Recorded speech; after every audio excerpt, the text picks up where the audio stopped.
আজ করব সর্ষে বাটা দিয়ে পোকা ইলিশের রেসিপি। এখানে মাছটা আমরা ভালো করে কেটে নিব। এখানে মাছটা আমরা ভালো করে কেটে ধুয়ে নিয়েছি। এখানে হলুদ লবণ ভালো করে মাখিয়ে নিয়েছি।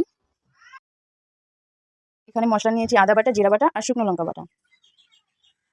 সর্ষেটাও আমরা ভালো করে বেটে নিয়েছি। এখন মাছের মধ্যে যে আলুটা দেবো ভালো করে লাল লাল করে ভেজে নিব। তোমরা চাইলে আলুটা নাও দিতে পারো।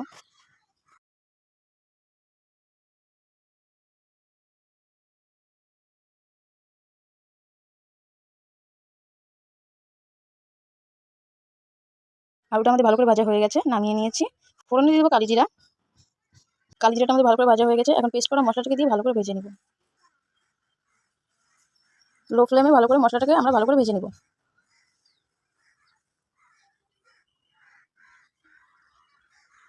দিয়ে দেবো পরিমাণ মতো লবণ। এখানে আমরা হলুদ ব্যবহার করবো না, আমরা মাছে আগেই আমরা হলুদটা বেশি মাখিয়ে রেখেছি। আমাদের আদা জিরার গন্ধটা যত সময় যাবে না আমরা ততক্ষণ ভালো করে ভেজে নিব।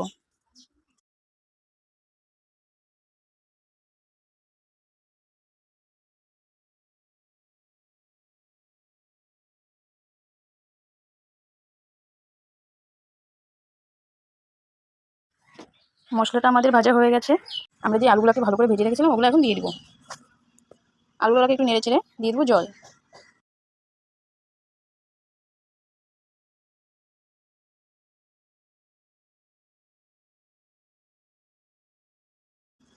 বেশি জল দিতে হবে না, পরিমাণ মতো জল দিয়ে দেবো।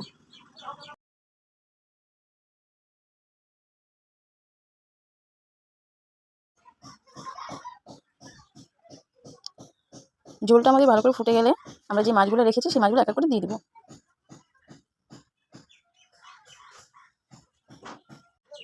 আমাদের ঝোলটা ভালো ফুটে গেছে, আমরা এক এক করে এখন মাছগুলো ছেড়ে দিব।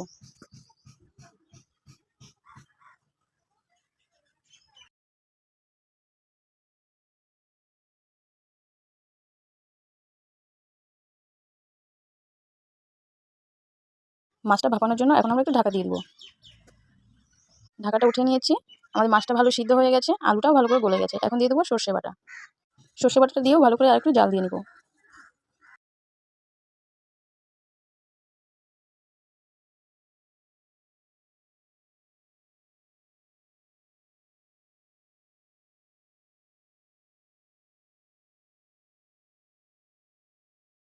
উপরে দিয়ে দেবো 3-4টা কাঁচা লঙ্কা।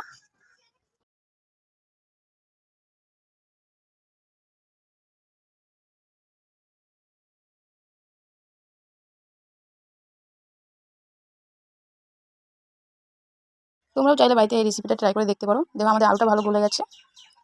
আমাদের সর্ষে ইলিশ রেডি। আমরা এখন নামিয়ে নিব। কেমন হয়েছে সবাই কমেন্ট করে বলো।